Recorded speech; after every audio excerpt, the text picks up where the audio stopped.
Nasce in via Camercello un nuovo albergo low cost. È arrivato il momento per una delle aree più degradate di Mestre, ossia quella a ridosso della rampa cavalcavia. Nel deposito di materiali ferrosi, ora rifugio di clochard e spacciatori, nascerà il secondo albergo della catena Moxy con 200 posti letto.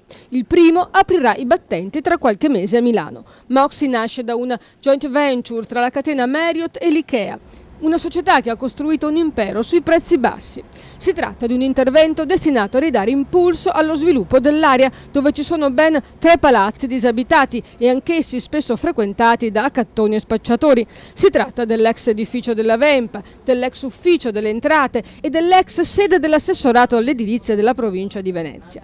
La posizione decisamente strategica per raggiungere Venezia attraverso treni e autobus ha attratto altre catene di alberghi, ad esempio la catena tedesca A&O, che aprirà un ostello della gioventù nell'edificio che un tempo ospitava la Vempa. E poi c'è la catena spagnola che si sta apprestando a mettere mano all'ex sede delle Poste accanto alla stazione dei treni, ora Bici Park, per costruire un lussuoso albergo da 600 posti.